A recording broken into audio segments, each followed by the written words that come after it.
ये एक जाम बड़ा बेदर्दी है, रात दिन जगाता है। जैन कैडेट, मैं सोनू यादव एक बार फिर अपनी इस एनसीसी अल्फा क्लासेस पे आपका स्वागत करता हूँ। कैडेट, आप सब कैसे हैं? मैं ऐसा करता हूँ आप सब मस्त होंगे, स्वस्थ होंगे।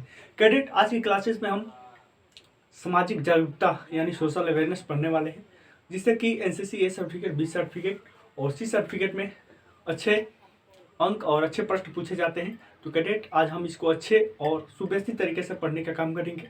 तो आइए, ज़्यादा समय व्यर्थ नहीं करता, हम अपनी इस क्लासेस को शुरू करते हैं। कैडेट, एक महत्वपूर्ण सूचना कि आप जो भी क्लासेस आप ले रहे हैं उसको अच्छे तरीके से लीजिए। देखिए, ये होता है कि क्लासेस जब आप ले रहे हैं तो उसको अच्छे से लेंगे तो आपको वो याद रहेगा।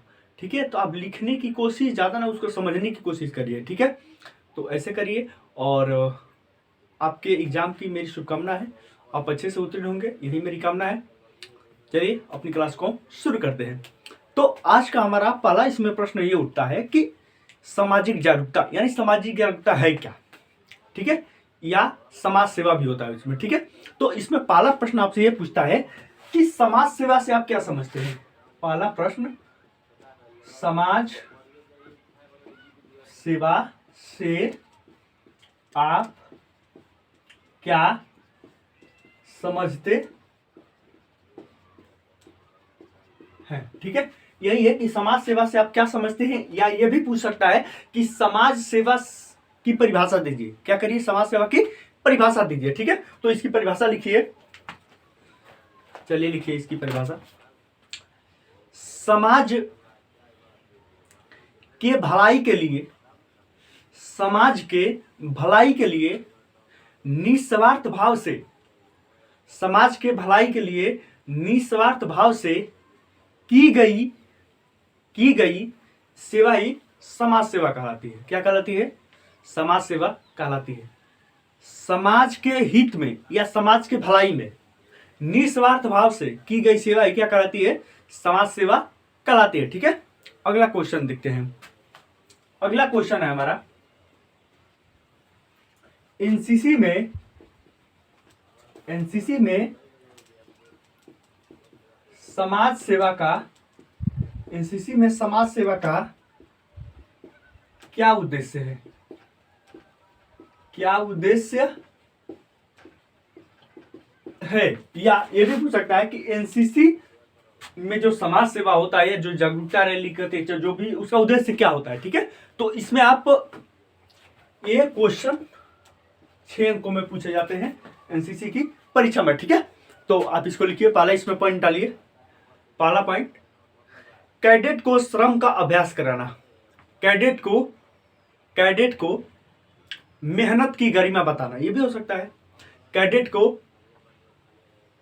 को मेहनत या परिश्रम की गरिमा को बताना। ठीक है, हो गया पहला पॉइंट, कैडेट को परिश्रम की गरिमा बताना या मेहनत की या श्रम की। ठीक है, उसके बाद दूसरा पॉइंट, कार्यों के प्रति रुचि पैदा करना।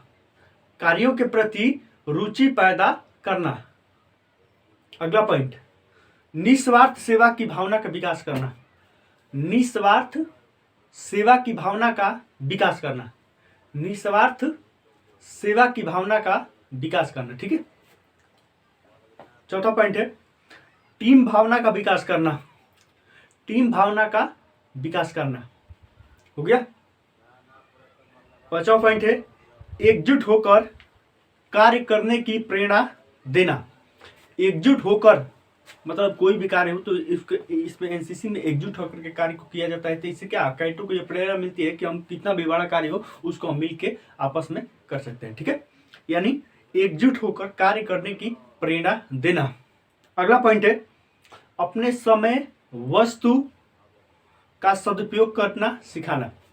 अपने समय माने अपना समय, अपना वस्तु और अपना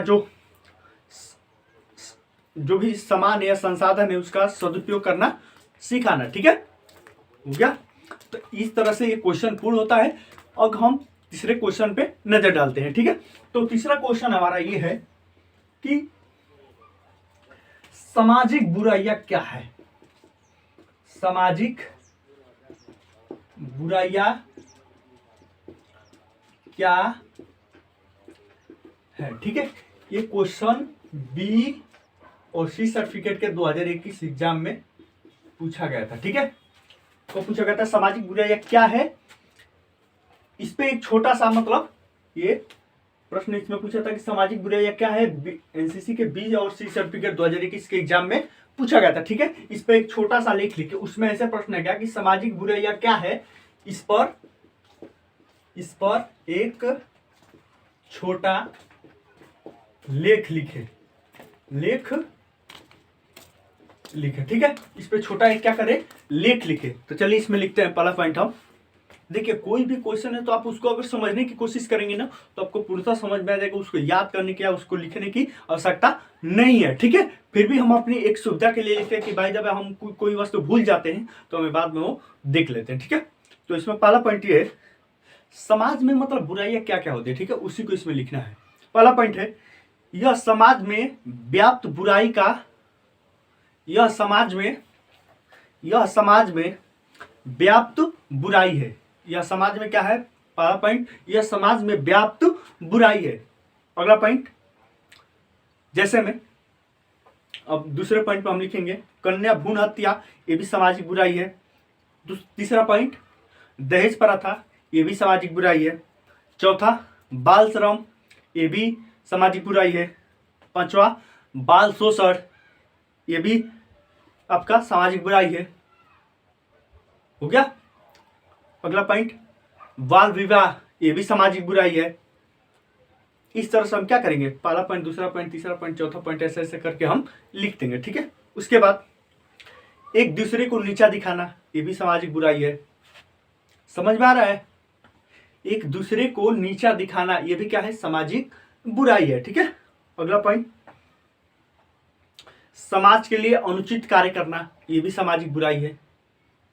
समाज के लिए अनुचित कार्य करना, ये भी क्या है, सामाजिक बुराई है। आप कोई भी उत्तर लिखेंगे तो मैंने आपको पहले से बता रखा है, क्या करेंगे, ऐसे पहला पॉइंट, दूसरा पॉइंट, तीसरा पॉइंट, ऐसे ऐसे करके आप लिखेंगे एक एक लाइन में ऐसे। ठीक है, ये नहीं कि अब इसी में लिखे तो फिर यहाँ से करके फिर अब यहीं से दूसरा पॉइंट ऐसे चालू नहीं करेंगे, वो पूरा स्थान इधर छोड़ के उसके बाद हम यहाँ पे लिखना स्टार्ट करेंगे। ठीक है, तो चलिए अगला पॉइंट हम देखते हैं। हो गया इतना, तो इस तरह से ये क्या हुआ, तीसरा क्वेश्चन आपका पूर्ण हो गया। ठीक है, अब हम चौथे क्वेश्चन पे नजर डालते हैं। चौथा क्वेश्चन हमारा ये है कि समाज सेवा के क्षेत्र में एनसीसी कैडेट द्वारा की जाने वाली, समाज सेवा के क्षेत्र में एनसीसी कैडेट द्वारा की जाने वाली प्रमुख गतिविधियां कौन सी हैं।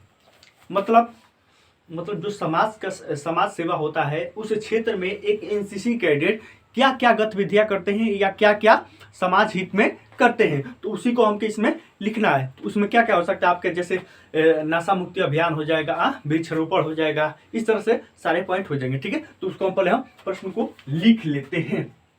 ठीक है, चलिए प्रश्न लिखिए आप ही।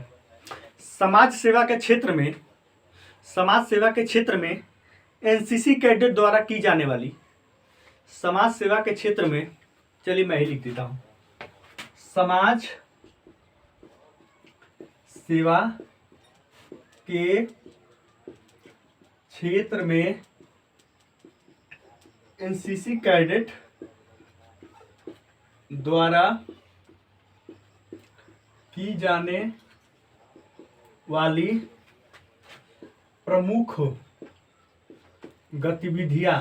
प्रमुख गतिविधियां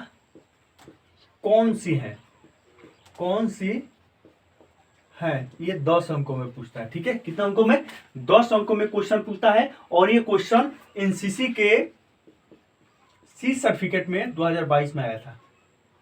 कब आया था, 2022 में आया था। ठीक है, जब हम लोगों ने एग्जाम दिया था। समाज सेवा के क्षेत्र में एनसीसी कैडेट द्वारा की जाने वाली प्रमुख गतिविधियां कौन सी हैं, इसमें पहला पॉइंट लिखिए रक्तदान अभियान। दूसरा पॉइंट दहेज प्रथा विरोधी अभियान।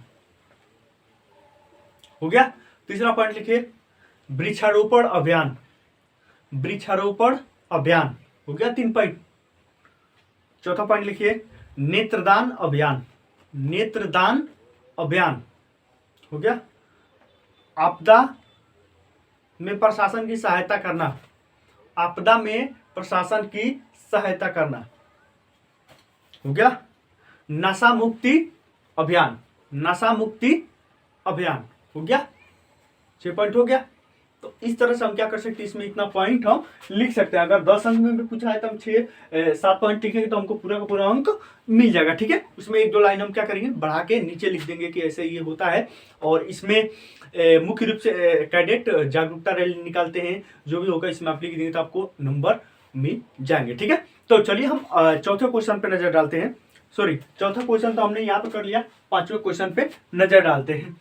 तो 5वां क्वेश्चन क्या है, देखिए कैडेट, मेरी यही धारणा है कि आपको क्वेश्चन को याद ना करना पड़े, आप समझ जाए। ठीक है, अगर कोई टीचर पढ़ाता है उसके पढ़ाने के बाद भी अगर कोई बोले कि नहीं मुझे ये डाउट है, यानी वो टीचर पढ़ाने में नाकामयाब है। ठीक है, ऐसा आप पढ़ा दो कि कैडेट को पूछने की आवश्यकता ना पड़े कि आखिर ये है क्या। तो मैं वही सोच रहा हूँ कि मैं ऐसे बताऊं कि आपको डाउट ना हो आपके जहन में कि कोई ऐसा डाउट है कि सर ये कैसे होगा, क्या है समाज सेवा, क्या है समाज सेवा। अपन समझ लिया कि समाज के हित में निस्वार्थ भाव से की गई सेवा है। हाँ, उसके बाद कैडेट्स की गतिविधि क्या है, ये सब इसमें आता है। ठीक है, तो चलिए हम 5वें क्वेश्चन पर नजर डालते हैं। तो 5वां क्वेश्चन हमारा ये है कि परिवार नियोजन पर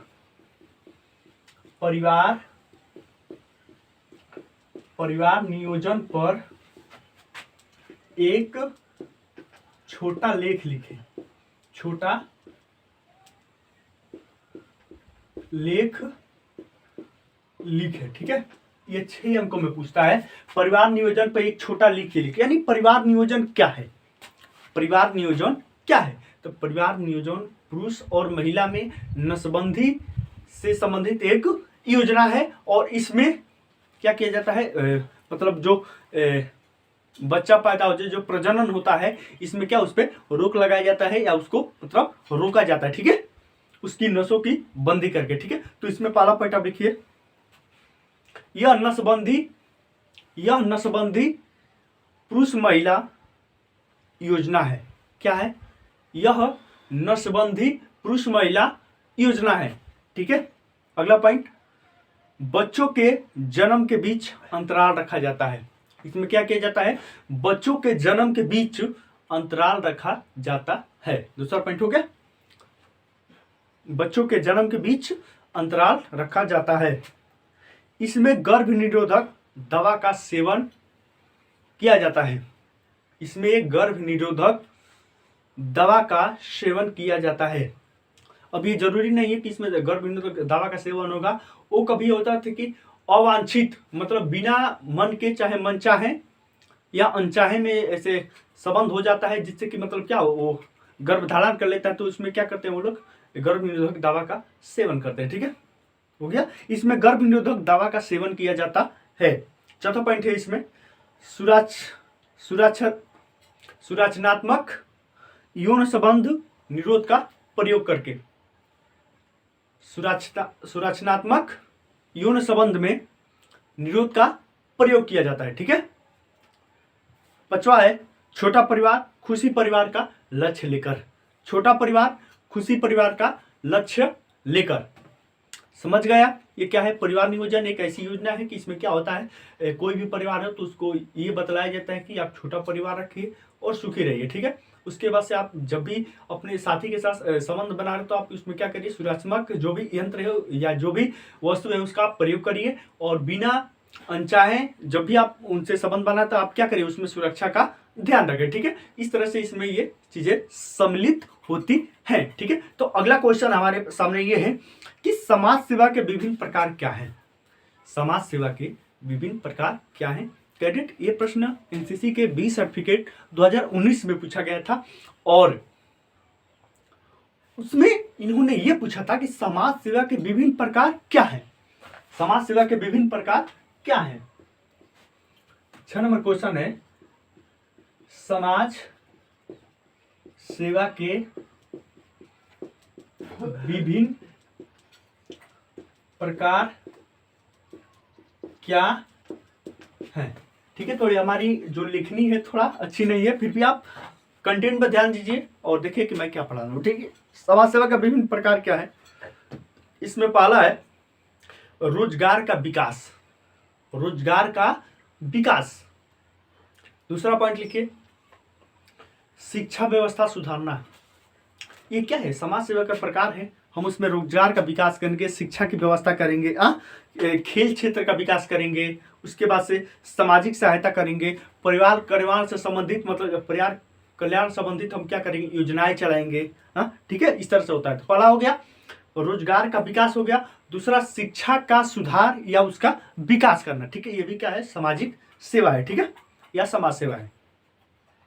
तीसरा पॉइंट है खेल क्षेत्र का विकास। तीसरा पॉइंट क्या है, खेल क्षेत्र का विकास हो गया। चौथा पॉइंट है सामाजिक सहायता। चौथा पॉइंट क्या है, सामाजिक सहायता।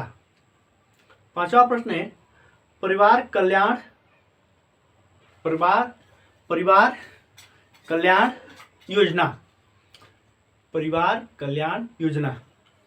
छठा पॉइंट है चिकित्सा संबंधी योजनाएं, चिकित्सा संबंधी योजनाएं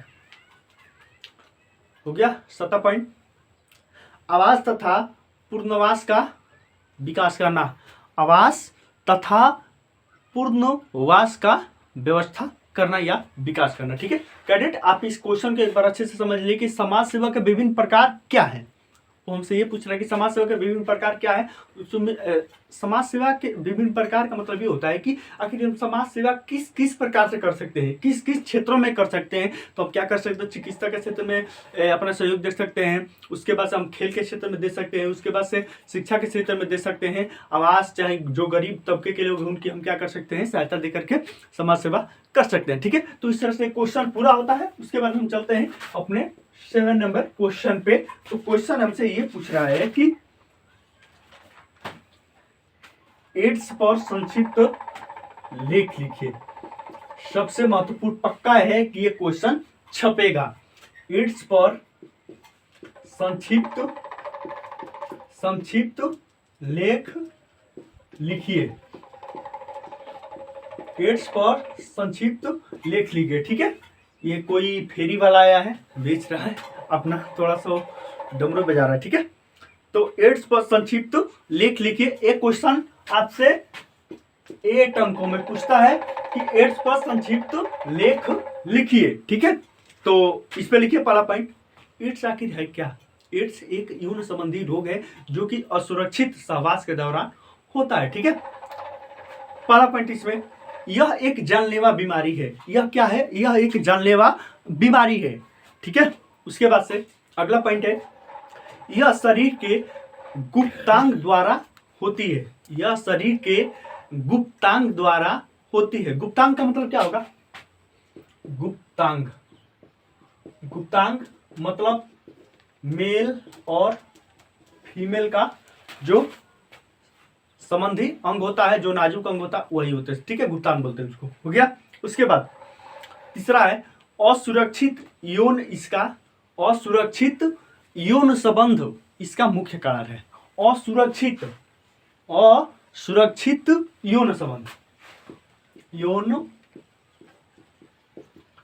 संबंध इसका क्या है, मुख्य कारण है। ठीक है, उसके बाद से अगला पॉइंट है चौथा पॉइंट, अवैध यौन संबंध के कारण यह होता है। अवैध यौन संबंध के कारण यह होता है। चौथा पॉइंट हो गया, अवैध यौन संबंध के कारण यह होता है।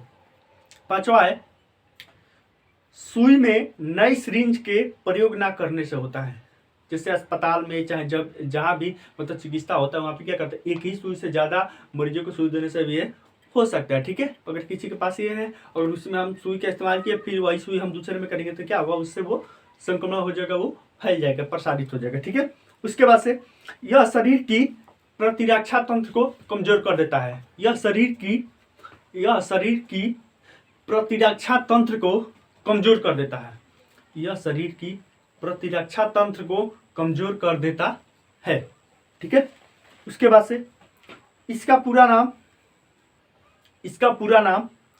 एक्वायर्ड, इसका पूरा नाम एक्वायर्ड, इसका पूरा नाम, एड्स का पूरा नाम क्या है, एड्स का पूरा नाम क्या है?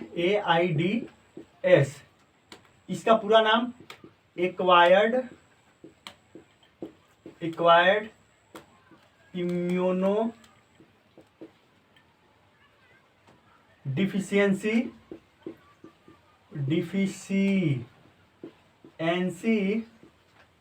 सिंड्रोम। क्या होगा?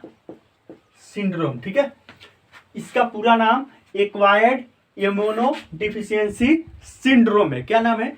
Acquired immuno deficiency syndrome. ठीक है, उसी में अगला पॉइंट लिख लीजिए, यह HIV वायरस के कारण होता है। ये किस वायरस के कारण?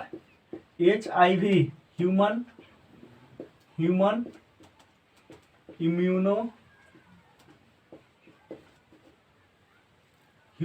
Immuno virus. ठीक है, इसके कारण ये क्या होता है? ये रोग होता है। ठीक है, तो इस तरह से आपका ये क्वेश्चन पूर्ण होता है।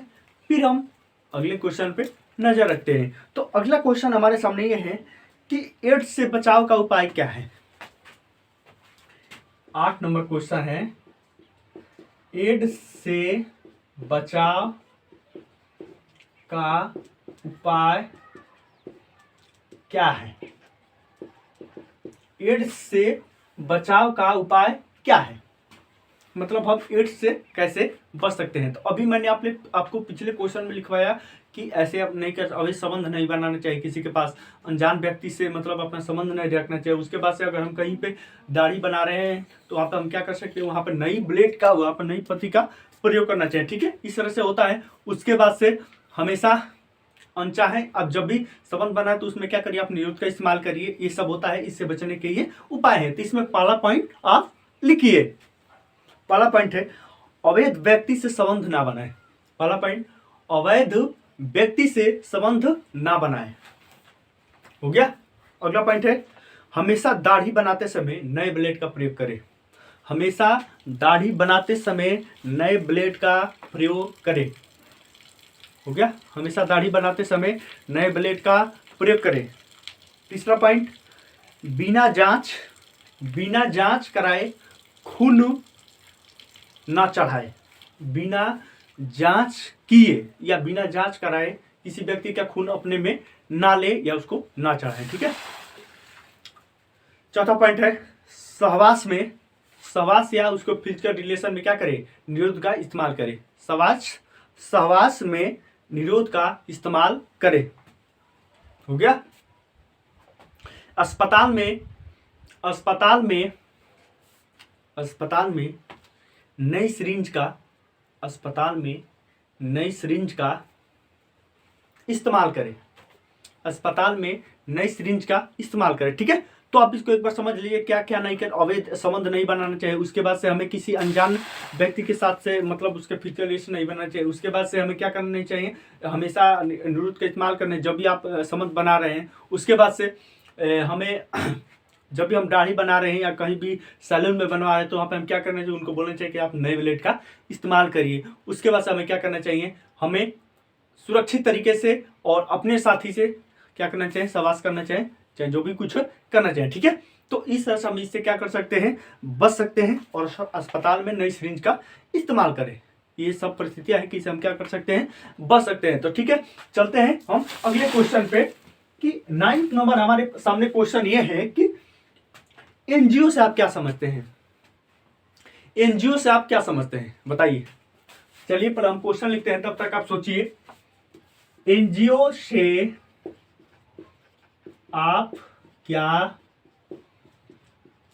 समझते,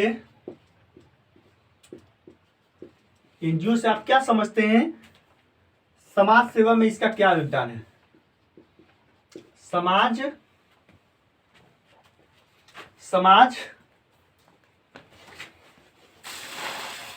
सेवा में एनजीओ से आप क्या समझते हैं। एनजीओ से आप क्या समझते हैं, एनजीओ से आप क्या समझते हैं, समाज सेवा में इसका क्या योगदान है, इसका क्या योगदान है, इसका क्या योगदान है। ठीक है। इस तरह से आपका क्वेश्चन पूछता है कि एनजीओ से आप क्या समझते हैं, समाज सेवा में इसका क्या योगदान है। ठीक है, ये क्वेश्चन आपसे 10 अंकों में पूछेगा। ठीक है, और ये क्वेश्चन एनसीसी के बी सर्टिफिकेट और सी सर्टिफिकेट में बी में आया था 18 में और सी में आया था कब, ये 2020 में आया था। ठीक है, ये क्वेश्चन पूछा था कि एनजीओ से आप क्या समझते हैं, समाज सेवा में इसका क्या योगदान है। ठीक है, ये क्वेश्चन पक्का है कि इस बार भी छपेगा। ठीक है, तो इसको आप उत्तर में लिखिए। एनजीओ क्या होता है, सबसे पहले समझिए कि एनजीओ एक गैर सरकारी संगठन होता है। एनजीओ का फुल फॉर्म क्या होता है, नॉन गवर्नमेंट ऑर्गेनाइजेशन। ठीक है, गैर सरकारी संस्थान या एक संगठन होता है। या समाज में जो भी गरीब तबके के लोग होते हैं, जो भी कुछ इनकी मदद के पात्र होते हैं, उनकी क्या करते हैं, यह मदद करता है। ठीक है, एक संगठन बना करके उनकी मदद करता है। ठीक है, तो चलिए इसमें पहला पॉइंट लिखिए, यह एक गैर सरकारी संगठन होता है। पहला पॉइंट इसमें, यह एक गैर सरकारी संगठन होता है। यह एक गैर सरकारी संगठन होता है। हो गया। दूसरा पॉइंट है इसमें, यह बिना सरकार के भागीदारी के संचालित होता है। यह बिना सरकार के भागीदारी, मतलब इसमें सरकार का कोई हस्तक्षेप नहीं होता है। इसमें जो भी व्यक्ति शामिल रहते हैं वो इसको क्या करते हैं, चलाने का काम करते हैं। ठीक है, यह बिना सरकार की भागीदारी के संचालित होता है। हो गया। उसके बाद तीसरा पॉइंट है, यह समाज में निस्वार्थ सेवा करती है। यह समाज में निस्वार्थ सेवा करती है। यह समाज में निस्वार्थ सेवा करती है। हो गया। उसके बाद अगला पॉइंट इसमें है, राजनैतिक, मतलब यह राजनैतिक ढांचे से बाहर आकर कार्य करती है। यह क्या करती है, इसका कोई भी उद्देश्य नहीं है कि हम राजनीतिक रोटियां सेक रहे हैं। यह बिना निस्वार्थ सेवा करती है। यह राजनैतिक ढांचे से बाहर आकर के क्या करती है, सेवा करती है। ठीक है, मतलब यह राजनैतिक ढांचे से बाहर आकर सेवा भाव करती है। ठीक है, अगला पॉइंट लिखिए इसमें, दहेज, बाल श्रम, बाल विवाह, पोलियो, युवा साक्षरता अभियान। क्या लिखना है हमको, युवा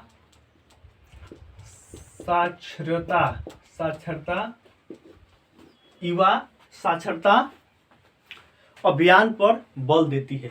क्या करती है एनजीओ, युवा साक्षरता अभियान पर बल देती है। ठीक है, ये सब इसमें पॉइंट होते हैं और इस तरह से एक एनजीओ मतलब कार्य करती है और यही है एनजीओ रहता है। ठीक है, मतलब यह एक गैर सरकारी संगठन होता है। यह समाज में निस्वार्थ सेवा से कार्य करती है या मतलब लोगों की सेवा करती है। ठीक है, अब हम चलते हैं अगले क्वेश्चन पे। 10th नंबर हमारा क्वेश्चन ये है कि दहेज प्रथा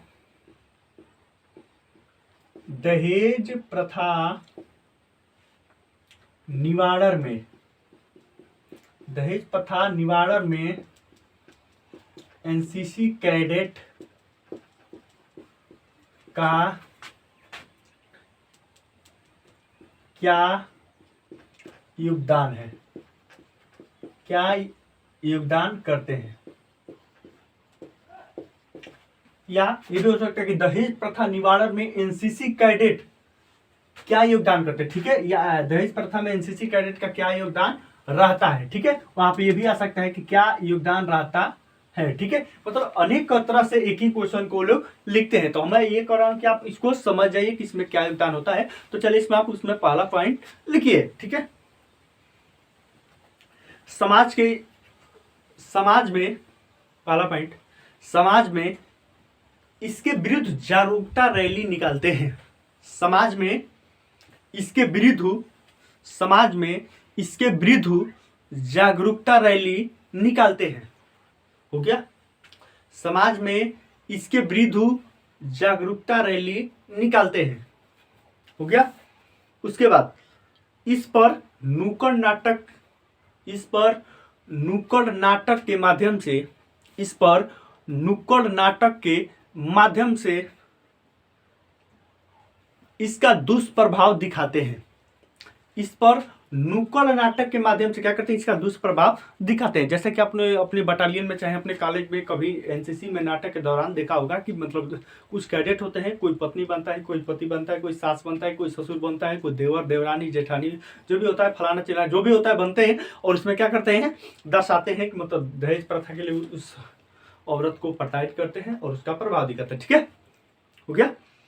दहेज मुक्त शादी को प्रेरित करते हैं, तीसरा पॉइंट, दहेज मुक्त शादी को प्रेरित करते हैं, हो गया। अपने और दूसरों को भी, अपने और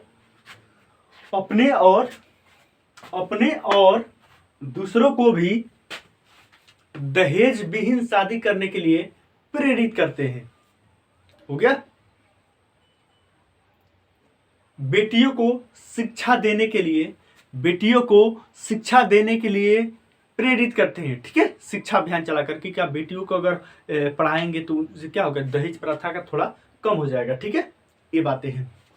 तो इस तरह से क्वेश्चन पूर्ण होता है और यही होता है। देखिए, आप कोई भी क्वेश्चन है तो उसका पहले क्वेश्चन को समझिए कि आखिर बोल क्या रहा है। ठीक है, हमारा उद्देश्य नहीं कि हमारे यहाँ पे पढ़ा के चले गए, हमारा यह भी फर्ज बनता है कि कैडेट को हम समझाएं, उसको समझ में आ रहा है कि नहीं। अगर कैडेट को समझ में नहीं आ रहा तो हमारे पढ़ाने से कोई मतलब नहीं है। हमारा फर्ज यही नहीं कि हमारे यहाँ पे बोल दिए, पढ़ा दिए, चल दिए, ये नहीं। कैडेट को समझ में आना चाहिए, हम जो पढ़ा रहे हैं उसको समझ में आ रहा है तभी हमारे यहाँ पढ़ाना सफल होता है, नहीं तो आप टीचर नहीं है, आप पढ़ाने का योग्य नहीं है। ठीक है, आपके पढ़ाया हुआ कैडेट को समझ में आ रहा है तो अभी आपके जो पढ़ा रहे हैं वो सफल होता है। ठीक है, तो इस तरह से होना चाहिए। अगला क्वेश्चन है, लिखिए। अब हम क्वेश्चन केवल बोलेंगे, आपको लिखना है। अगला क्वेश्चन है, नशाखोरी के, कोई शब्द ऐसा है ना कि आप लोग कुछ नहीं समझ पाएंगे। नशाखोरी के दुष्परिणाम बताइए या लिखिए। ठीक है, ऐसे भी आता है। ये क्वेश्चन 8 अंकों में बी सर्टिफिकेट में 2021 में पूछा था कि नशाखोरी के दुष्परिणाम बताइए या लिखिए। नशाखोरी आखिर क्या होता है? देखिए, नशाखोरी और नशीले पदार्थों का सेवन होता है और इसके सेवन से व्यक्ति को नाना प्रकार की बीमारियां होती है और इससे क्या होती है, उसके शरीर के जो प्रतिरक्षा प्रणाली होती है कमजोर हो जाती है और उसको अनेक रोग जकड़ लेते हैं। ठीक है, तो यही होता है। तो आखिर इस पे इसका दुष्परिणाम क्या क्या है उसको आप लिखेंगे। ठीक है, तो पहला पॉइंट इसमें यह है कि यह मनुष्य की मस्तिष्क को भ्रष्ट कर देती है।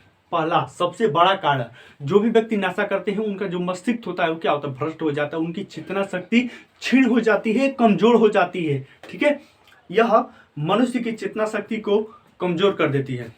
हो गया। अगला पॉइंट,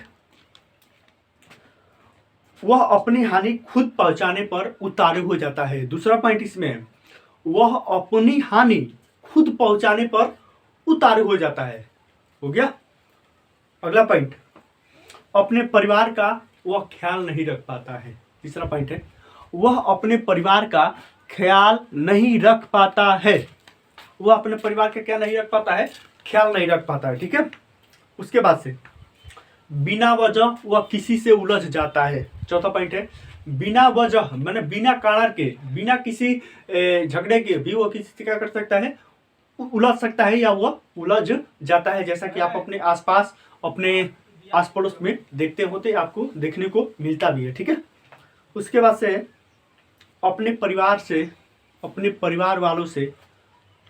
परिवार वालों से रोजाना मारपीट करते हैं। अपने परिवार वालों से रोजाना मारपीट करते हैं। हो गया। अगला पॉइंट है इसमें, उनके बच्चे शिक्षा से वंचित रह जाते हैं। किनके बच्चे? जो नशा करते हैं, उनके बच्चे शिक्षा से वंचित रह जाते हैं। हो गया। वह किसी को नुकसान पहुंचाने की सोच रखने लगता है। वह किसी को वह किसी को भी नुकसान पहुंचाने की सोच रखने लगता है। ये सब कारण होता है जो नशा व्यक्ति करते हैं उनके अंदर यह सोच रहती है। ठीक है, अगला क्वेश्चन लिखिए।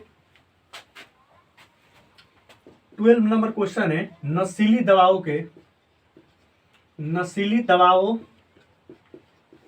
के प्रकार लिखिए। ठीक है, यह 2020 के सी एग्जाम में पूछा गया क्वेश्चन था कि नशीली दवाओं के प्रकार लिखिए, मतलब नशीली दवाएं क्या होती हैं, इनका प्रकार क्या है। ठीक है, तो इसका प्रकार में पहला आता है बी सी, 3 पॉइंट आते हैं इसमें से। पहला है उत्तेजक, क्या है, उत्तेजक। ठीक है, उत्तेजक। दूसरा है औषाधक,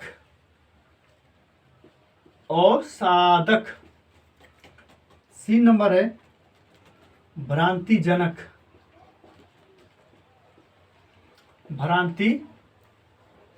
ठीक है।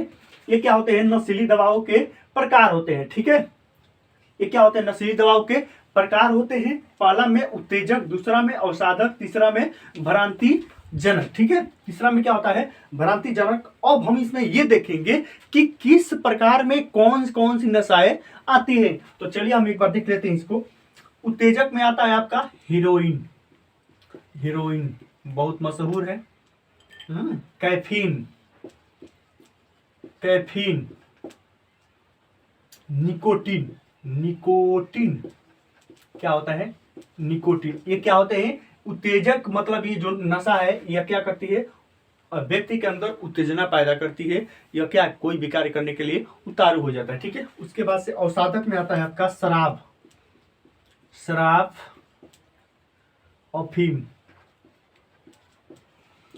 और अफीम। उसके बाद से भांग, गांजा, चरस। ठीक है, ये क्या होती है, ये 3 नशीली दवाओं के प्रकार हैं और इसमें ये पाई जाती है, इसके अंदर से ये नशा आती है। ठीक है, तो इस तरह से हम उसमें लिखेंगे कि नशीली दवाओं के प्रकार ये हैं। अगर उसमें आप ऐसा भी लिख सकते हैं, तो अगर वो क्वेश्चन आपसे 6 अंक में पूछा है तो आपको पक्का है कि 6 में 6 अंक मिलेगा, क्योंकि वो समझे कि नहीं कैडेट कुछ पढ़ा है। और जब आप उसमें यहाँ पे प्रकार के साथ साथ उसकी जो भाग होते हैं, जो उसमें नशा आते हैं, अगर आप वो लिखते हैं तो आपको बहुत ज्यादा अच्छा अंक मिलेंगे। ठीक है, तो इस तरह से होता है। अब हम चलेंगे अगले क्वेश्चन पे। तो अगला क्वेश्चन हमारा ये है कि धारणा की उप प्रक्रिया क्या है। 2021 के बी एग्जाम में पूछा गया क्वेश्चन है कि धारणा की उप प्रक्रिया क्या है। थोड़ा सा पहले हम इसको इरेज करेंगे, उसके बाद से हम क्या करेंगे, क्वेश्चन को लिखेंगे। तो पहले हम इसको इरेज करते हैं।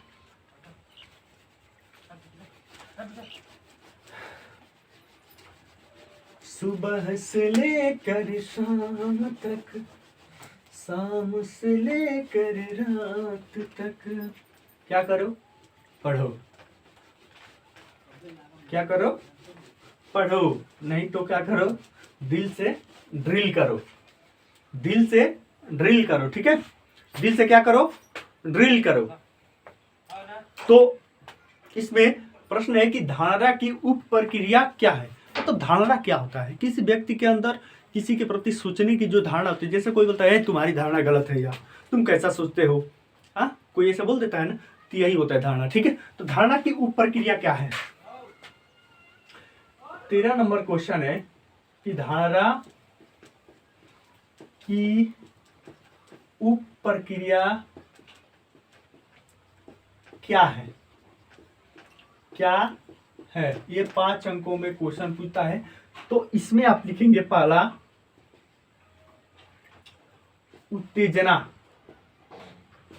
उत्तेजना, बी नंबर पंजीकरण, सी नंबर व्याख्या, उसके बाद से है डी नंबर प्रतिक्रिया,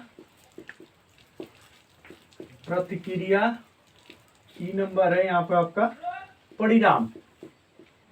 अब आप इसको समझिए, जो धारणा होती है हम किसी व्यक्ति के प्रति अगर सोचते हैं तो वह हम पे क्या प्रभाव होता है, या हम जो कुछ बोलते हैं उस व्यक्ति पे क्या प्रभाव होता है। तो सबसे पहले क्या होता है, हमारे अंदर उत्तेजना आती है, हमारे अंदर ये आता है कि नहीं हमको इसको बोलना चाहिए। जब हम बोल देते हैं तो क्या पंजीकरण हो जाता है। पंजीकरण मतलब क्या होता है कि उस व्यक्ति को जान जाता है अरे आखिर हमारे बारे में क्या बोल रहा है, ठीक है। और जब वो बोल देता है तो वो क्या करता है, व्याख्या करता है कि नहीं यार मैंने ऐसा नहीं बोला, मैंने ये बोला, ठीक है। उसके बाद से क्या होता है, वो प्रतिक्रिया देता है। वो क्या करता है, प्रतिक्रिया देता है। जब प्रतिक्रिया देती है तो प्रतिक्रिया के बाद क्या आता है, आपका ये परिणाम होता है, मार झगड़ा जो भी कुछ होता है यहाँ पे होने लगता है, ठीक है। तो इस तरह से यह धारणा की वो प्रक्रिया है, ठीक है।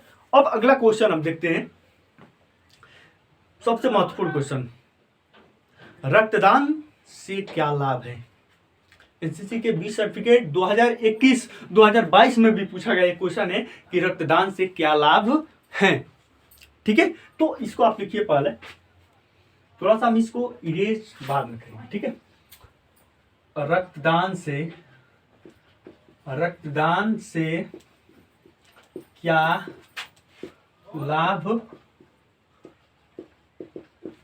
है, ठीक है। 8 अंकों में क्वेश्चन पूछता है कि रक्तदान से क्या लाभ है, रक्तदान से क्या लाभ है। तो देखिए रक्तदान सबसे महादान है, सबको करना चाहिए, ठीक है। तो इसमें क्या है, पहला पॉइंट आप लिखेंगे, एक दूसरे के बीच प्रेम बढ़ता है। रक्तदान से क्या लाभ होता है, एक दूसरे के बीच प्रेम बढ़ता है, एक दूसरे को नया जीवन मिलता है, हार्ट अटैक का खतरा कम होता है, अन्य प्रकार के इससे लाभ है। तो पहला पॉइंट लिखिए इसमें, एक दूसरे के बीच प्रेम बढ़ता है, एक दूसरे के बीच प्रेम बढ़ता है, एक दूसरे के बीच क्या होता है, प्रेम बढ़ता है, हो गया। हृदयघात का खतरा कम रहता है, यानी यही हार्ट अटैक का खतरा कम होता है, हार्ट अटैक का खतरा कम होता है। नए खून का निर्माण होता है, या नए रक्त का निर्माण होता है, नए रक्त का निर्माण होता है। दाता को मतलब जो खून देने वाला होता है उसको गर्व होता है, और जो लेने वाला होता है वो एहसान मंद होता है। मतलब जो खून देता है उसको ये गर्व होता है कि नहीं हमने किसी को खून दान किया है, और जो लेता है उसको उस व्यक्ति के प्रति प्रेम बढ़ता है कि नहीं हमारे लिए खूनदान किया है या रक्तदान किया है, ठीक है। इस तरह से आप लिख सकते हैं कि देने वाले को गर्व और लेने वाले को एहसान मंद होता है, ठीक है। अगला पॉइंट है, किसी को एक नया जीवन मिलता है, किसी को एक नया जीवन मिलता है, हो गया। इस तरह से ये रक्तदान करने से लाभ होते हैं, और एक दूसरे के बीच परस्पर भाईचारा बढ़ती है, अन्य प्रकार के इससे लाभ है। तो हम अगले क्वेश्चन पे देखते हैं। अगला क्वेश्चन हमारे सामने ये है, हमारे देश में बुनियादी सामाजिक समस्याएं क्या है। हमारे देश में 15 नंबर क्वेश्चन है, हमारे देश में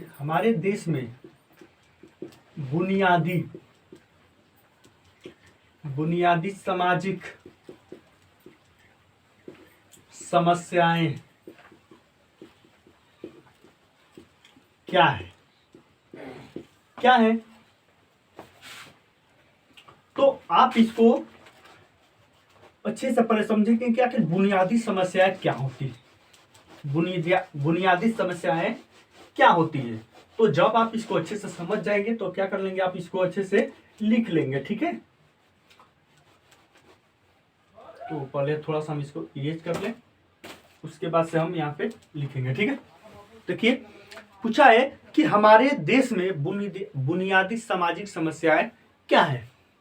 तो बुनियादी सामाजिक समस्याएं का मतलब होता है कि हमारे देश के अंदर गरीब तबके से लेकर के धनी तबके तक जो सोच होती है और जो समस्याएं होती है, जो जकड़ लेती है, वही क्या होती है, बुनियादी समस्याएं होती है, ठीक है। तो इसमें पहला समस्या ये है जातिवाद।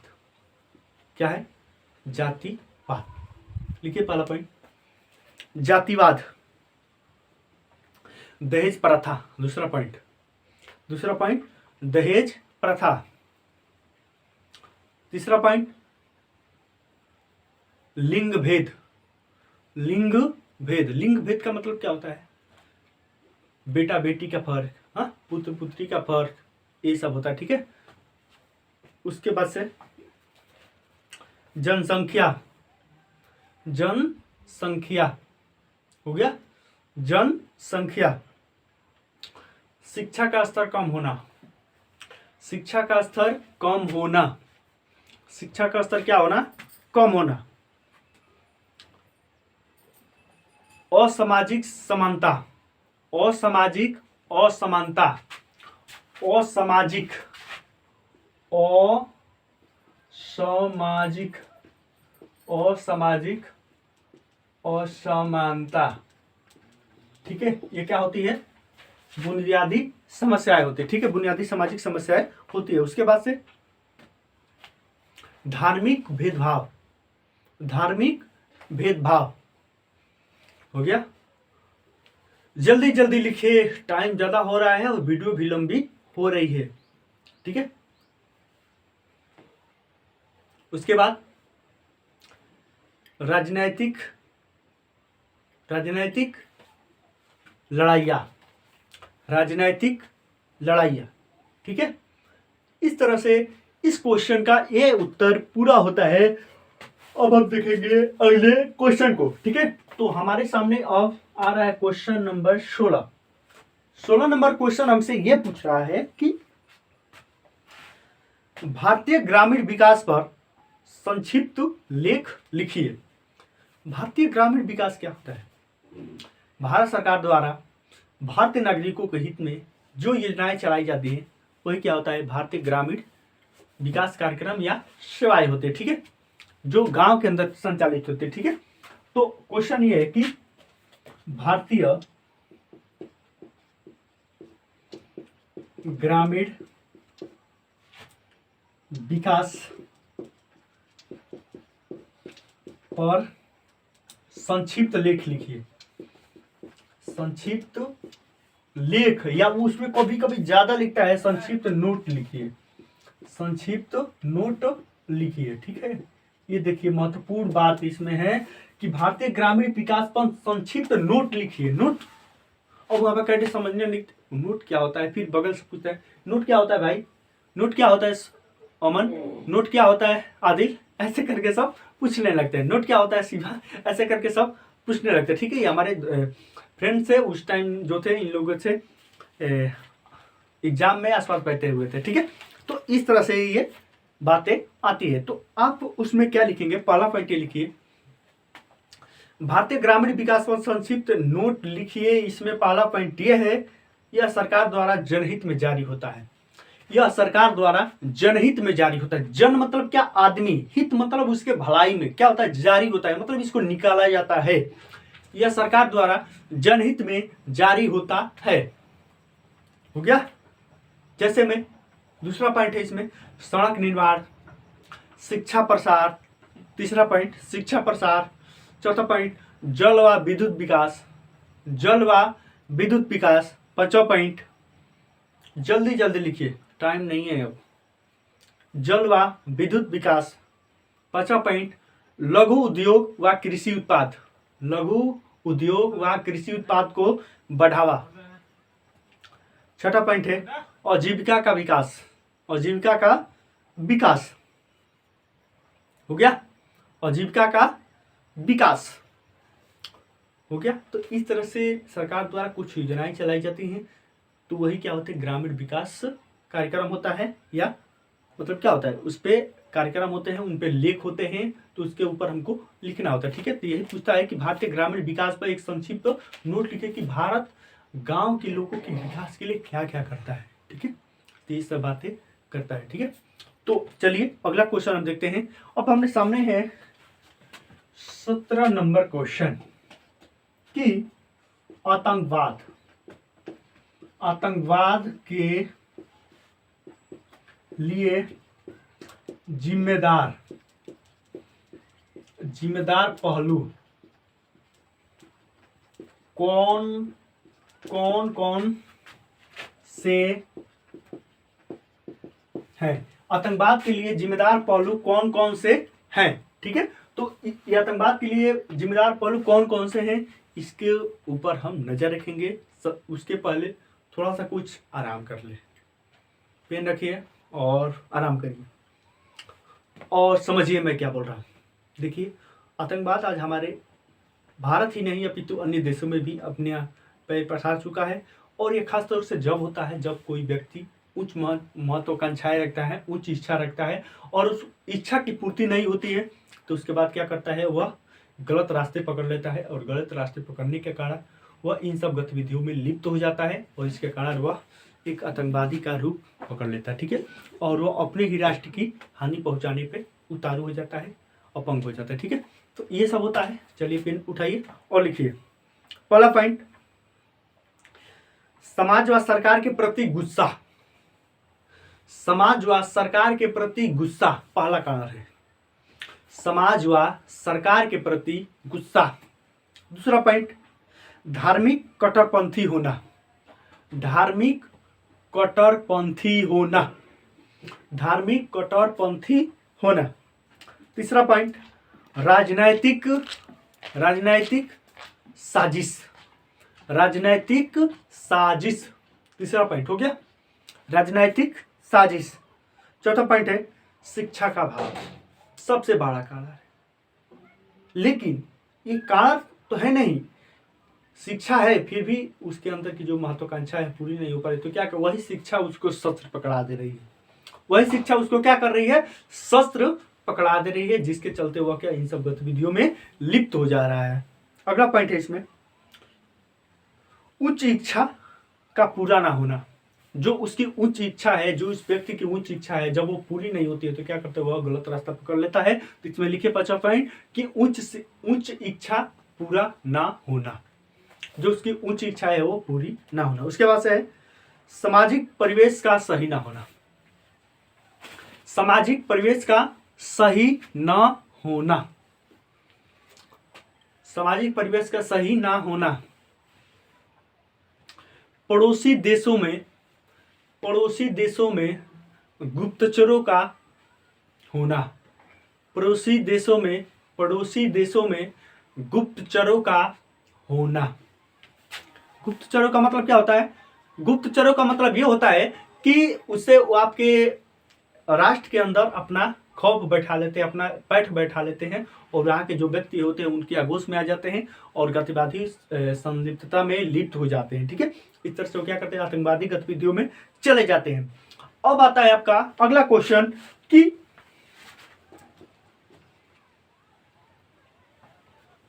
प्रधानमंत्री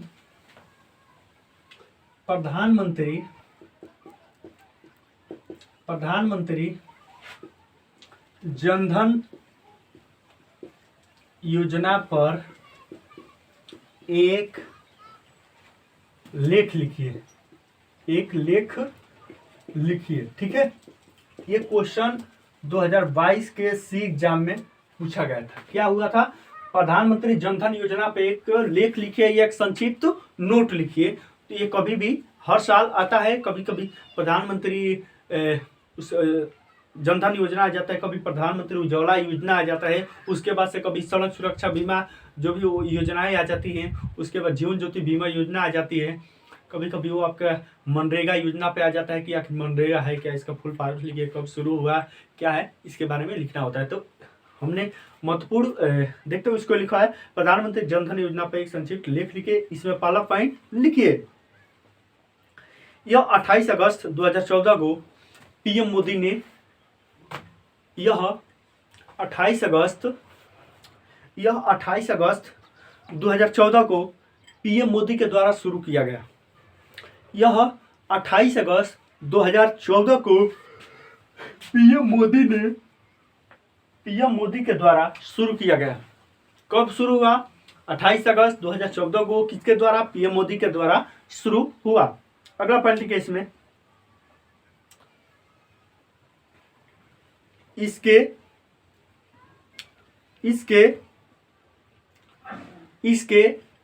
तहत, दूसरा पॉइंट इसमें, इसके तहत 41 करोड़ खाते खोले गए।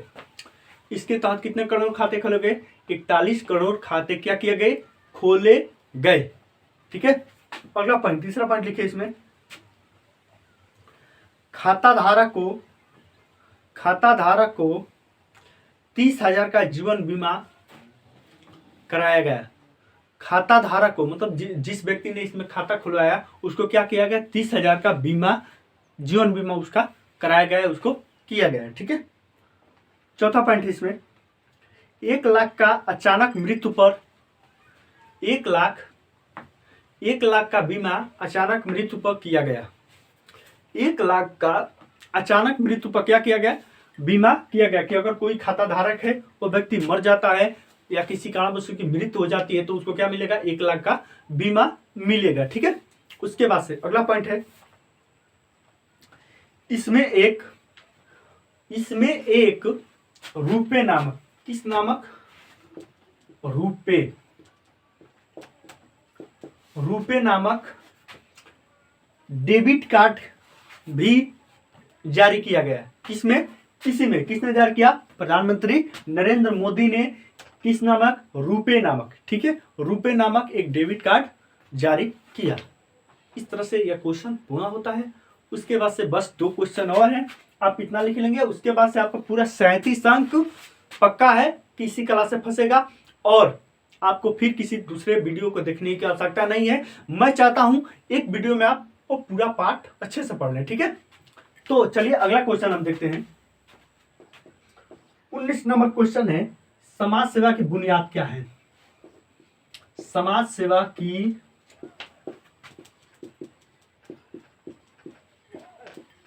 बुनियाद क्या है।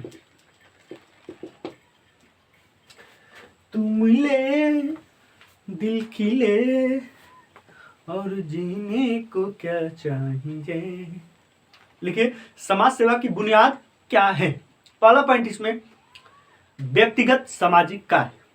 व्यक्तिगत सामाजिक कार्य, क्या, व्यक्तिगत सामाजिक कार्य, ये पहली बुनियाद है।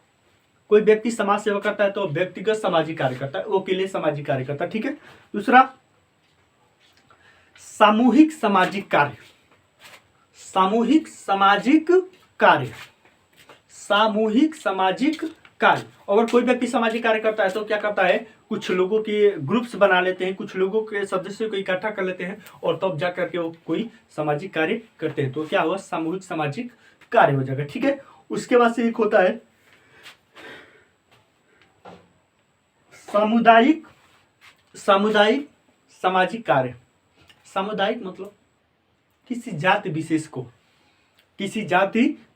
क्या करते हैं, सहायता करते हैं या समाज सेवा करते हैं। ठीक है, तो 3 आधार होते हैं, कौन कौन से, एक व्यक्तिगत सामाजिक कार्य हो गया, दूसरा सामूहिक सामाजिक कार्य, तीसरा हुआ सामुदायिक सामाजिक कार्य। सामुदायिक मतलब एक संप्रदाय को करते हैं, एक किसी जाति विशेष को सेवा करते हैं। ठीक है, तो इस तरह से आपके 19 क्वेश्चन ऐसे हो गए। अब हम इसमें जो 20वां नंबर क्वेश्चन है उसमें हम पढ़ने वाले हैं कि इससे संबंधित कुछ महत्वपूर्ण फुल फॉर्म्स आते हैं पेपर में, तो उनके ऊपर हम चर्चा करेंगे।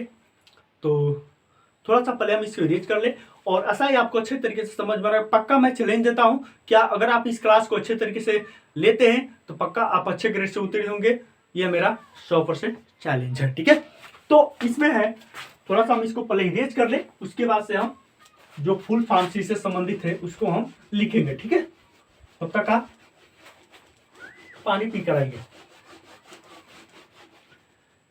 हो सिकवा नहीं किसी से, लेकिन तो है सिकवा किससे है, बटालियन से है, क्योंकि पेपर बहुत नजदीक है।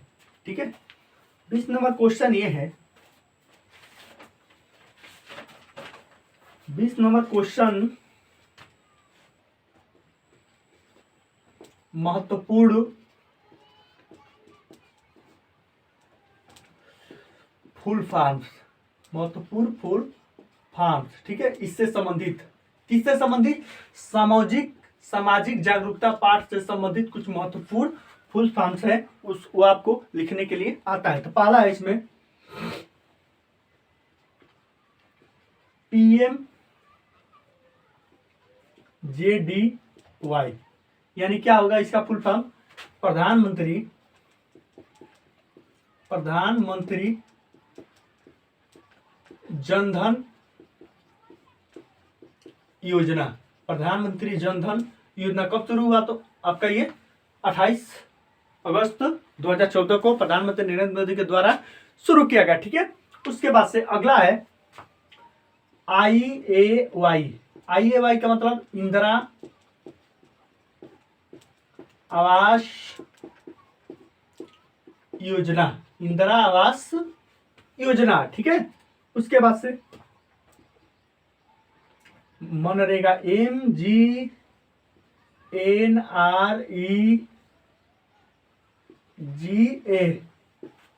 महात्मा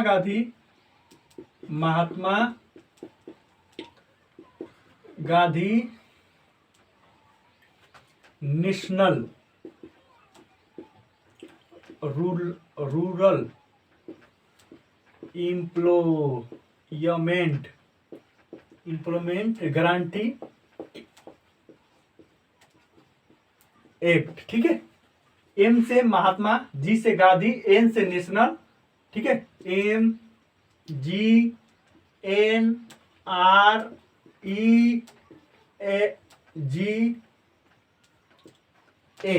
ठीक है, मनरेगा। इस तरह से ये हो जाएगा।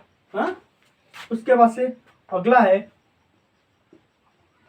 PMAY यानी प्रधानमंत्री आवास योजना। प्रधानमंत्री आवास योजना। प्रधानमंत्री आवास योजना।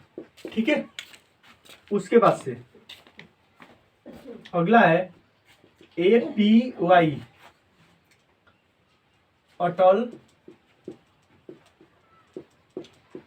पेंशन योजना। अटल पेंशन योजना ये 2021 के 20 सर्टिफिकेट में पूछा गया क्वेश्चन है, अटल पेंशन योजना। और ये है पक्का है कि आपका अब की बार छपेगा, प्रधानमंत्री जनधन योजना और उसके बाद से मनरेगा। ये फाइनल है कि ये पेपर में अब की छपेगा ही छपेगा। ठीक है, अगला क्वेश्चन है इसमें SGSY।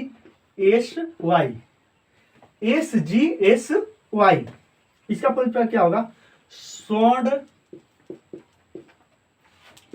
जयंती स्वरोजगार योजना। ठीक है, स्वर्ण जयंती स्वरोजगार योजना। उसके बाद से PMJAY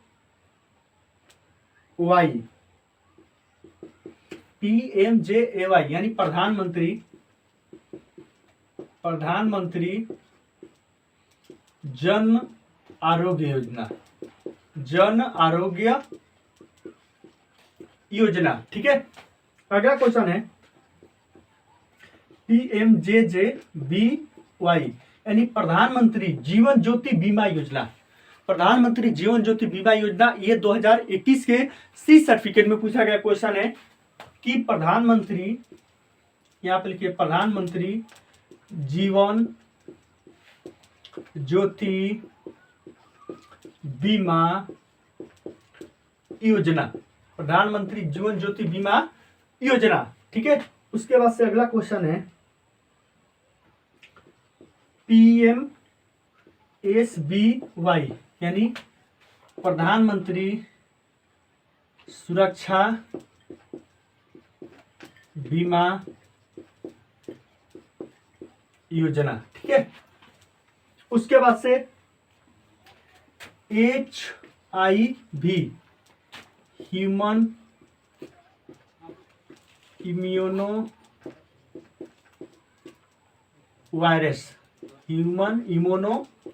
वायरस।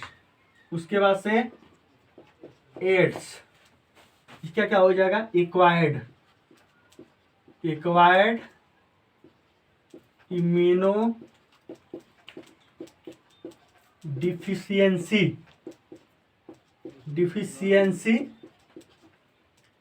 सिंड्रोम। हो गया, समझ गए?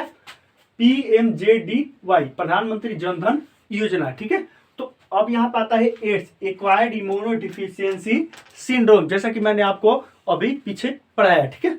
उसके बाद से अगला फुल फॉर्म, ऊपर का हो गया इतना, थोड़ा सा मैं इसको इरेज कर लूँ, ठीक है। उसके बाद मैं नीचे लिखता हूं, तब तक आप यहाँ पे नीचे लिखिए, ठीक है।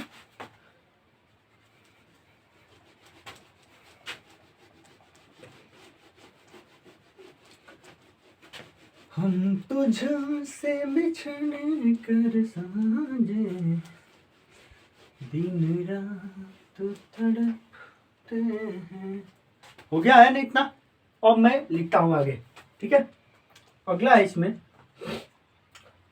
CDO यानी चीफ डेवलपमेंट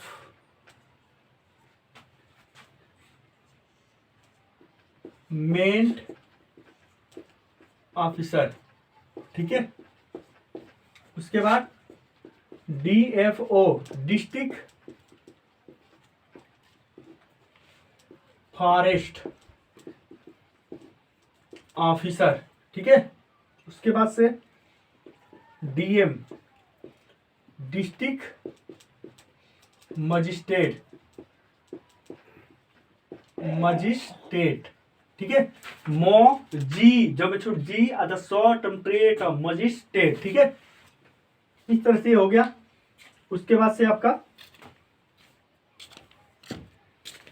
अगला हो जाएगा PM यानी प्राइम